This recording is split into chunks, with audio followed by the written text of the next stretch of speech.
돈 파는 가게를 구독하는 당신은 정말 멋쟁이입니다. 안녕하세요. 돈 파는 가게 대표 사원 김강주입니다. 요즘 주변에서 불안해하는 사람들이 참 많습니다. 자, 그렇게 다들 느끼죠. 저한테도 마찬가지입니다. 이러다가 한국 경제가 폭망하는 것 아니냐? 집에 있는 돈을 금으로 또는 달러로 다 바꿔두어야 하는 것이 아니냐? 화폐 개혁이 일어나지 않을까? 그렇게 되면 내 돈이 다 휴지 조각이 된다는데 어떻게 해야 될까요? 이런 등등의 많은 질문들이 있습니다. 그래서 조금 준비해 보았는데요. 여러분, 자본의 음모, 부자들의 음모라는 이야기 들어보셨나요? 자, 이 자본의 음모, 부자들의 음모가 항상 있다, 없다, 있습니다. 자본주의에서는 어쩔 수 없이 존재하는 것이 바로 자본의 음모, 돈의 음모입니다. 그래서 오늘 이 방송을 잘 이해하면 여러분들이 가지고 있는 불안이 상당하게 없어질 것이다. 설령 없어지지는 않더라도 상당히 축소될 것이다. 자, 이렇게 꼭 기억하시고 이 자본의 음모, 부자들의 음모를 끝까지 잘 시청해 주시기 바라고요. 자, 시작하기 전에 자, 이 한마디에서 시작해 보겠습니다. 경제 성장보다 우리나라뿐만 아닙니다. 전 세계, 미국을 비롯해서 전 세계 각국 나라의 경제 성장보다 돈의 성장, 즉 부의 성장이 훨씬 더 빠릅니다. 예를 들면요, 각국 정부 지난 10년의 세월 동안 미국도 얼마나 많은 달러를 찍어냈습니까? 유럽도 마찬가지고 일본도 마찬가지죠. 자, 그런데도 불구하고 이 증발되는 돈이 훨씬 더 많습니다. 즉 정부에서 돈은 찍어냈는데 그 돈이 경제에 그대로 사용되는 것이 아니라 경제에 사용되지 않는 돈이 훨씬 많다는 거죠. 그러니까 이 경제 성장보다 당연히 부의 성장이 훨씬 더 빠를 수밖에 없습니다.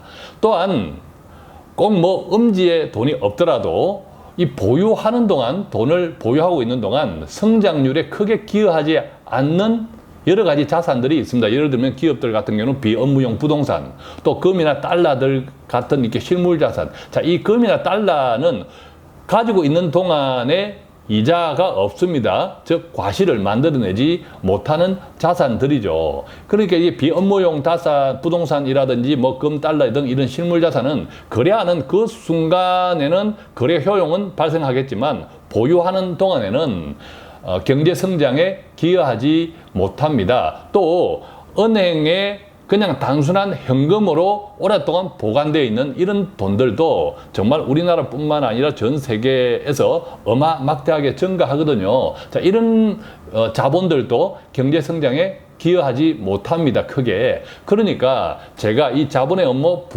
부자들의 음모 시작하면서 경제 성장보다 돈의 성장, 부의 성장이 훨씬 더 빠르다. 자, 이 말을 꼭 기억하면서 지금부터 본격적으로 말씀드리는 내용 경청해 주시면 좋겠습니다.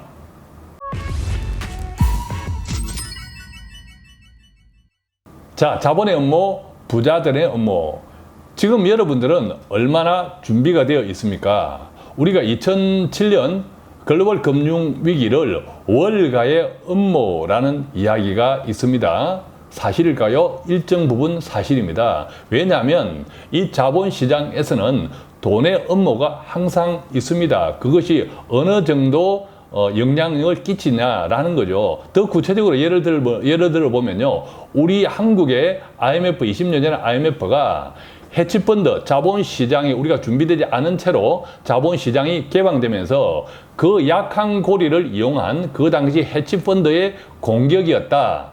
그것이 가장 큰 영향을 끼쳤다라는 것은 상당하게 많이 공유되어 있는 내용이기도 합니다. 즉, 이 헤지펀드라고 하는 것은 우리가 참 나쁜 기억들을 가지고 있죠. 이 헤지펀드, 이 사모펀드의 일종인데 이 헤지펀드들은 약한 고리를 발견하면 정말 집중적으로 물어뜯습니다. 그 목적은 뭡니까? 헤지펀드의 최대의 이익이죠. 그러니까 마치 이 자본시장은 약한 동물을 발견하면 그냥 물어뜯는 야수들의 세상과 같다는 거죠. 자, 이 부자들의 음모, 돈의 음모가 왜 그런 일을 할까요? 판을 세게 흔들어 엎어버리면 추풍 낙엽처럼 준비되지 못한 사람들의 돈이 그냥 추풍 낙엽처럼 떨어집니다.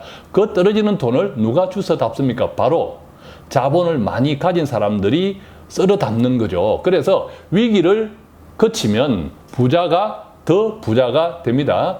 그 부자가 더 부자가 될 때 가장 크게 기여한 사람들은 누굽니까? 바로 부자 아닌 사람, 그리고 부자라고 생각하는 가운데 사람들 가운데서도 어중간한 부자, 그리고 가짜 부자, 그들의 돈이 그냥 추풍 낙엽처럼 쓰러집니다. 그것들을 제대로 된 준비된 부자들이 쓸어 담는 거죠. 자, 그래서 다시 한번 질문 드립니다. 준비되어 있나요? 자산은 많은데 예를 들면 너무 한 곳에 치우쳐 있거나 또는 부채가 너무 많거나 하지는 않나요? 자, 경제는요, 심리랍니다. 자, 부자들의 업무 가운데 이 업무를 실현하는 방법이 크게 두 가지가 있는데 그 중에 하나는 경제 거품을 만드는 겁니다. 그래야 터지죠. 경제 거품을 만들고 터지면 판을 세게 흔들어 엎어버리는 꼴이 되는 거죠. 두 번째는 이 과도한 불안, 두 번째는 시장의 과도한 불안을 조장하는 겁니다. 과도한 불안을 조장하면 결국 문제가 생깁니다. 우리가 걱정이 사람 잡는다 말이 있지 않습니까? 최근에 이제 화폐 개혁 때문에 아직도 질문을 주시는 분들이 있습니다. 그런데 여러분, 화폐 개혁은 정말 쉽게 못합니다. 예금 몇 억 정도 있는 돈이 화폐 개혁 때문에 휴지 조각된다. 그런 화폐 개혁을 할 수 있다 없다 할 수 없습니다. 왜냐하면 정권이 바로 날아가기 때문입니다. 촛불이 아니라 횃불 들고 다 나가겠죠. 또 우리나라는 전 세계에 고루 상품을 수출하는 경제 규모 대비 최고 1등 가는 수출 국가가 바로 대한민국입니다. 비록 원화가 기축통화는 아니지만 그 많은 무역 행위를, 수출 행위를 통해 가지고 국제 간의 교역에서 우리나라 화폐도 계속 끊임없이 달러랑 교환되고 있습니다. 자, 그렇기 때문에 우리나라가 지금 아프리카 후진국도 아니고 이 화폐 엄청난 서민의 매덕되는 돈까지도 휴지 조각에 만들 정도의 화폐 개혁은 하려고 해도 할 수가 없고 상상조차 못하는 거죠. 왜? 그 결과는 바로 정권이 날아가기 때문이죠. 그렇기 때문에 이 화폐 개혁도 정말 신중히 검토해서 아무리 경제적으로 필요하다고 하더라도 그 후유증을 최소화될 수 있다는 확신이 생길 때 할 수 있는 거니까 이 화폐 개혁을 이야기를 하면서 과도하게 불안을 조장하는 사람들을 오히려 경계하는 것이 좋습니다. 그것 또한 부자들의 업무 가운데 하나이기 때문입니다. 물론 경제가 좋지 않습니다. 제가 한국 경제가 좋다는 이야기 아닙니다. 그러나 한국 경제, 한국 정부의 이 경제적인 고가는 아직 든든합니다. 이것이 팩트입니다. 이따 이제 그 말씀 좀 더 드릴 건데, 자, 이것은요, 그동안 우리가 이제 장사를 잘해 먹던 사람들이 있습니다. 이 장사를 잘해 먹던 사람들이, 즉, 예를 들면 부자가 몇 해 어려우면 부자가 제일 죽는 소리 합니다. 실제로 그렇지 않습니까? 서민들은 늘 어려웠기 때문에 죽는 소리 안 하는데, 몇 해 장사 잘했던 부자들은 어려우면 오히려 더 죽는 소리를 합니다. 이러다 망하겠다라는 것을 입에 달고 삽니다. 그런데 진짜 망하는 사람 있습니까? 없죠. 다만 그때까지 번 돈 조금 까먹는 정도였다라는 거죠. 자, 한국이 그렇습니다. 지금부터 이제 표를 몇 가지 보여드릴 건데, OECD 형국이나 G20 가운데 아직도 금리가 플러스인 나라, 그리고 무역수지 흑자인 나라, 재정수지 흑자인 나라, 또 경상수지 흑자인 나라, 한국이 거의 상당히 최상위에 있습니다. 또 국가부채 비율 최상위권, 외환 보유고 사상 최대입니다. 자, 지금 올려드린 표를 하나 보십시오. 지난 7월달 경상수지 흑자입니다. 지난 7월달에 경상수지 흑자가 무려 9개월 만에 최고를 기록했다고 합니다. 작년 10월달에 흑자 이후 9개월 만에 최고를 기록했다고 하는데, 자, 이 그림에서 보면 상품 수지 흑자 규모도 비록 지난달에 비해서는 크게 감소했지만 여전히 흑자다. 이 점을 꼭 기억하면 좋겠습니다. 자, 상품 수지라든지 이런 경상 수지, 일본은 이미 적자입니다. 한국은 계속 흑자를 유지하고 있고 또 지난 7월 달은 9개월 만에 최고를 기록했다. 자, 이런 것들은 꼭 기억하시면 좋겠고요. 여기 또 이제 두 번째 표에 보면 뭐 본원 소득 수지 및 서비스 수지 이런 것들이 있는데, 자, 우리가 이제 전체적인 이제 경상수지 같은 경우에는 상품이 수출되고 또 수입되는 이 상품 수지 측면도 있고, 또 자본이 왔다 갔다 하는 이런 또 자본수지 이런 등등이 있습니다. 물론 이것들을 다 총합으로 경상수지가 만들어지는데, 이 자본수지 가운데에서는 물론 지난 7월 달에 이 대기업들이 그동안 쌓아둔 해외 법인의 이익 잉여금을 회수해 오면서 또 늘어난 부분도 있고, 또한 이 대기업들에서 배당 수입이 꾸준히 유입되었던 이런 탓도 있습니다. 또한 이 최근 이게 해외 채권 투자가 많이 늘어났죠. 우리 개인들도 늘어나면서 해외로 받은 이자 소득도 무려 11억 5천 달러를 기록하면서 역대 최고치를 경신한 것도 영향을 끼쳤습니다. 그렇지만 앞서 말씀드린 대로 상품 수지도 흑자라는 것, 비록 지난달보다 많이 감소했지만 여러 가지 이유로 흑자라는 것도 크게 영향을 미치고 있다라는 거죠. 자, 이것은 다른 나라들이 지금 실현하지 못하는 결과를 한국은 계속 지속하고 있는 겁니다. 자, 이런 것들도 꼭 좀 보시면 좋겠고, 그 다음에 또 이런 외환 보유고도 굉장히 중요합니다. 이 외환 보유액도, 자, 우리가 지난 20년 전에 IMF 때는 뭐 외환 보유가 깡통이었죠. 예, 그래서 파탄이 난 거죠. 자, 그런데 지금 현재 8월 말 외환 보유액은 4천억 달러가 넘습니다. 이것도 지난달에 비교하면 한 16억 달러 정도가 감소했는데, 감소한 원인은 우리가 알고 있는 것처럼 강달러 현상이었습니다. 원화로 환산하니까 조금 이제 보유액이 줄어든 거죠. 강달러로 인해 가지고. 자, 이 그림에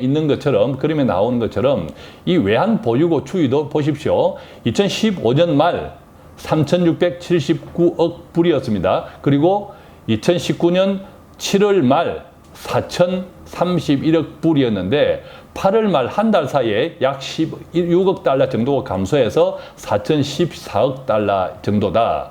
자, 이것은 강달러 현상 때문에 평가액이 축소된 것이다. 이렇게 이해하시고, 자, 그렇다면 한국이 가지고 있는 이 외환 보유액은 세계에서 몇 등이나 할까? 자, 지금 이 표 보십시오. 주요국의 외환 보유고입니다. 자, 1등이 중국이네요. 뭐 청량할 수 없을 정도로 엄청 많습니다. 무려 31,037억 달러를 찍고 있고, 2등은 일본입니다. 13,165억 달러를 찍고 있습니다.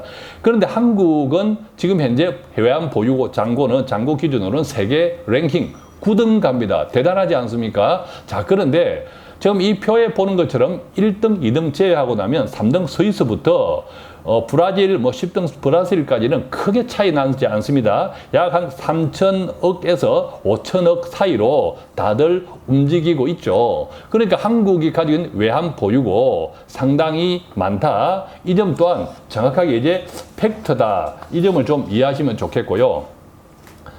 우리 이제 국내 기업들, 사실 이제 경제 위기에 가장 큰 직격탄을 맞는 쪽은 어디입니까? 기업들이지 않습니까? 그죠? 자, 기업들 또 금융권 이런 것들도 비교해 보겠습니다. 자, 우리가 이제 IMF랑 비교하면요, 우리 대기업 잉여금 사상 최대입니다. 사상 최대인데, 이 대기업, 쉽게 말해서 30대 기업들의 사내 유보금이 950조 원씩이나 쌓여 있습니다. IMF 때는 제로였다고 보시면 됩니다. 무려 20년 동안, 지난 20년 동안 950조 원 상당하는 30대 대기업들이 이익잉여금을 쌓아두고 있다는 거죠. 자, 여기서 잘못 오해하시면 안 됩니다. 이 이익잉여금이라고 하는 것은 대기업들이 950조씩이나 되는 현금을 쌓아두고 있다. 자, 그런 것 아니고요. 정확하게 이 점은 좀 구별해 주셔야 되는데, 이 이익잉여금, 우리가 사내유보금이라 하죠. 사내유보금, 정확하게. 사내유보금을 950조 현금이 아니다. 이 사내유보금은 정확하게는 이익잉여금과 자본잉여금의 합을 의미합니다. 자, 이것 어렵죠? 조금 더 쉽게 설명하겠습니다. 기업들이 그동안 벌어들인 돈 가운데, 자, 국가에 세금 내고, 법인세, 그 다음에 주주들에게 배당을 하죠. 배당을 해서 나눠주고, 그 다음에 남는 이익이 바로 사내 유보금이다. 이렇게 이해하시면 됩니다. 그런데 이 사내 유보금이라고 해서 이것이 그냥 현금으로, 즉 30대 그룹 사내 유보금 950조가 현금으로 쌓여 있는 것 아닙니다. 쌓여 있지 않고 대부분 이제 건물이나 생산 설비 등으로 이제 되어 있습니다. 즉 우리가 돈을 벌면 그 번 돈을 그냥 현금으로 다 갖고 있지는 않죠. 건물도 사고 또 공장도 짓고 설비도 들이고 하잖아요. 자, 그런 것들이 다 합쳐서 사내 유보금이다. 이렇게 이제 이해하면 좋습니다. 예를 들면 삼성전자 사내 유보금 같은 경우가 삼성전자 사내 유보금은 총 한 291조 원 정도 되는데, 자, 이것도 조금 이제 유념해 볼 만하죠. 30대 그룹 총 유보금이 950조인데 삼성전자가 무려 250조, 291조다. 300조 원 가깝다. 상당히 엄청난 비중을 이제 삼성이 가지고 있습니다. 이 삼성이 가지고 있는 사내 유보금 291조 가운데 현금성 자산, 현금으로 들고 있는 돈은 얼마일까요? 약 30조 원 정도에 불과하다는 거죠. 그리고 이 기업들이 현금을 가지고 있는 게 필요할까요? 필요하지 않을까요? 당연히 필요합니다. 기업 인수합병이라든지 여러 가지 신규 투자 등등을 또 현금이 필요하죠. 다만 그 정도가 너무 지나치냐 그렇지 않냐라는 것은 차이죠. 자, 그래서 이 부분 정리해 보면 지난 20여 년 동안 한국 대기업들 특히 굉장히 돈을 많이 벌었다. 그게 사내 유보금입니다. 다만 그것이 현금으로 있는 것은 아니다. 이것을 통해서 우리가 이해할 수 있는 것은 그동안 기업의 이익은 크게 그동안 증가해 왔다. 자, 이렇게 좀 이해해 볼 수 있겠죠. 그러니까 우리나라 대기업들 굉장히 튼튼하다. 비록 최근 몇 년 동안 여러 가지 대외 경제 교역 조건이 크게 악화됐죠. 또 이제 미중 무역 전쟁은 어떤 겁니까? 우리나라가 수출 1등, 2등 하는 나라가 서로 전쟁이 붙었으니까 가장 타격을 많이 입는 나라가 한국이고 그 가운데 또 수출 대기업들일 수밖에 없는 거죠. IMF 때 우리 대기업 부채 엄청 났습니다. 알고 있지 않습니까? 그래서 대기업들이 다 그냥 추풍낙엽처럼 쓰러졌죠. 무려 부채 비율이 1000% 이런 기업들도 있지 않습니까? 그래서 IMF 때랑 비교하면 대기업들의 부채가 있더라도 충분히 지금 가지고 있는 내부 유보금 등등으로 인해서 감당할 수 있는 부채다. 이렇게 이해하시고요. 자, 금융권, 은행들도 굉장히 재정 건전도가 좋습니다. 뭐 사상 최고다. 이렇게 표현할 정도인데 특히 이제 이 금융권들 있죠. 제2금융권 저축은행 사태 오래전에 다 기억하시죠? 이 제2금융권의 이 재정 건전도도 거의 뭐 제1금융권 수준으로 올라왔을 정도로 굉장히 좋습니다.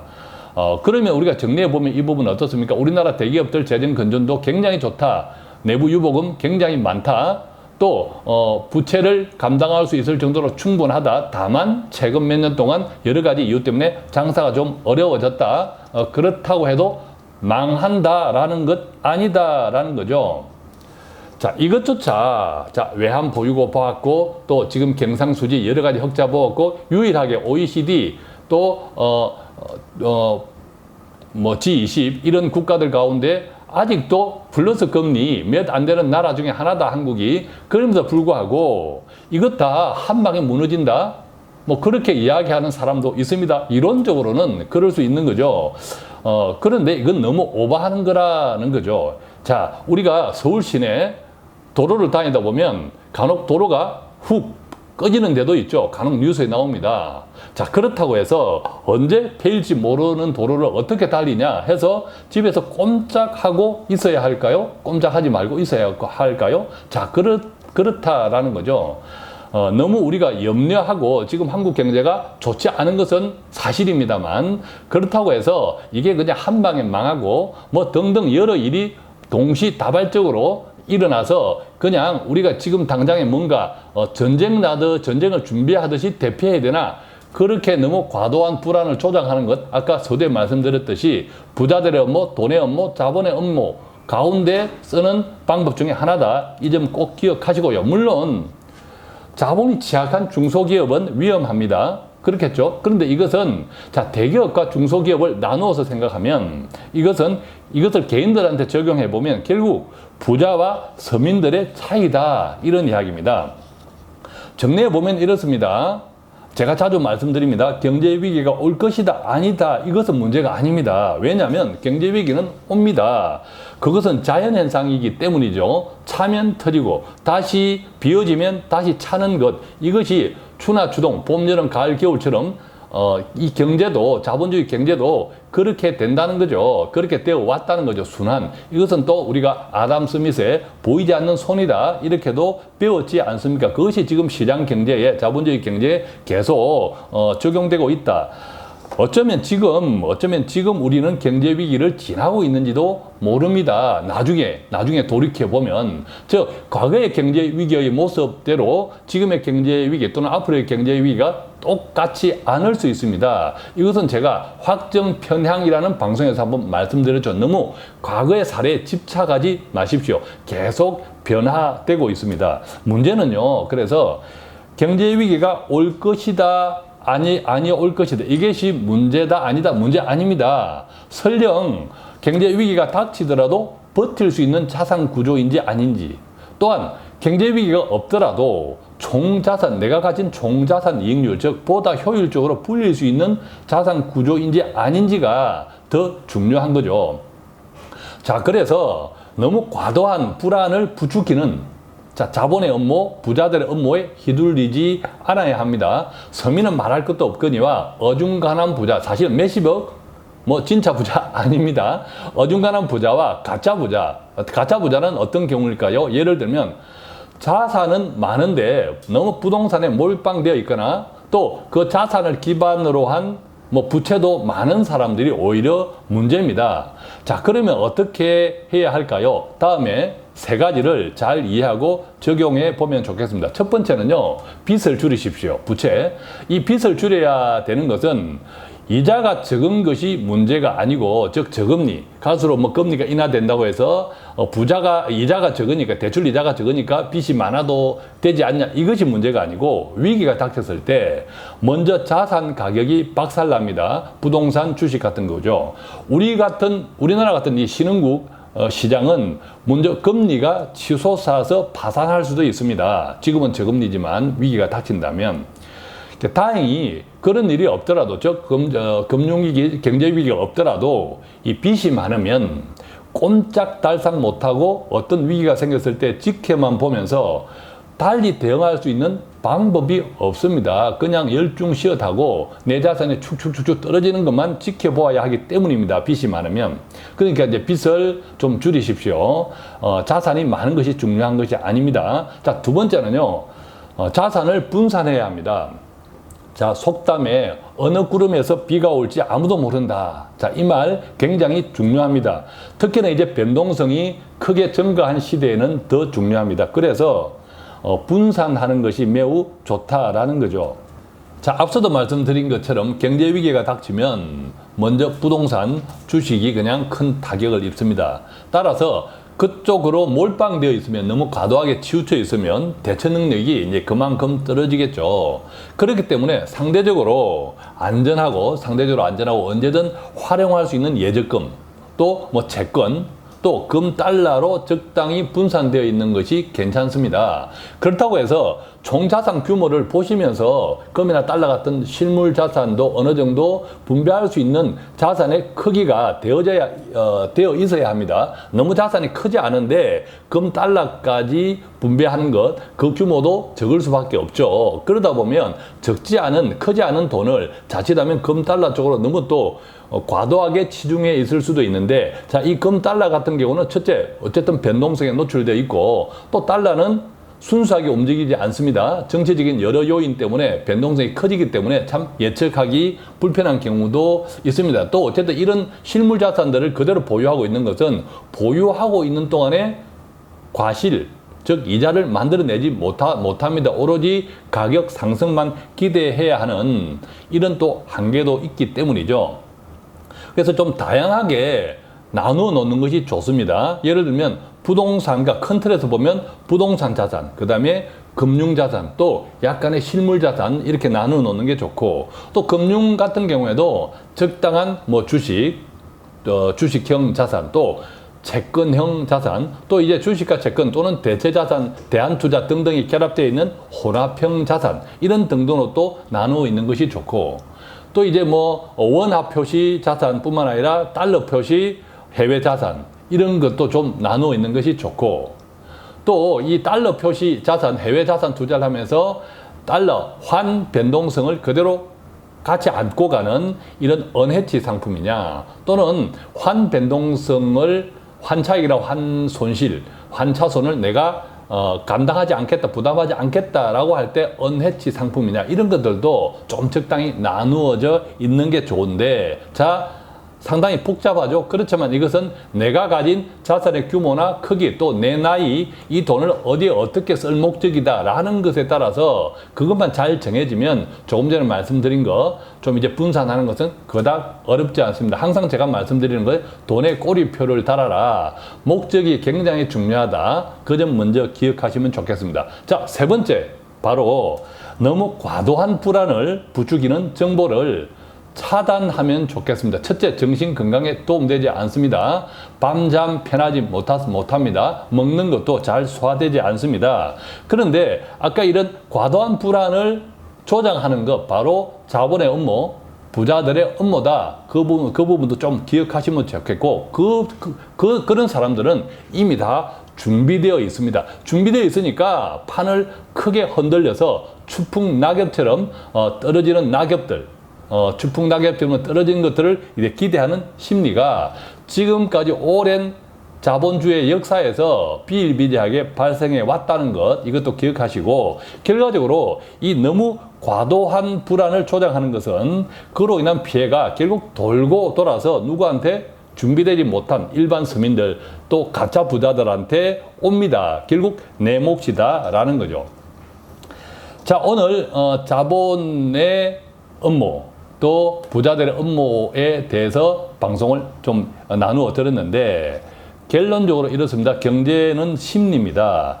이 자본의 업무, 부자들의 업무에 휘둘리지 말고 경제 위기가 오든 안 오든 버틸 수 있는 자산 구조, 또 만약에 경제 위기가 오지 않는다면 그 기간 동안에 효율성을 높일 수 있는 자산 구조를 잘 준비하는 우리 모두가 되면 좋겠습니다. 어떻습니까? 좀 도움이 되셨나요? 돈 파는 가게는 어쨌든 조금이라도 도움되는 정보를 배달해 드리기 위해서 오늘 또 최선을 다하고 있습니다. 간단한 문의는 02-5360-153 또는 카카오톡 플러스 친구 1대1 채팅창 통해서 문의해 주시면 성심성의껏 아는 범위 내에서 답해 드리도록 하겠습니다. 고맙습니다.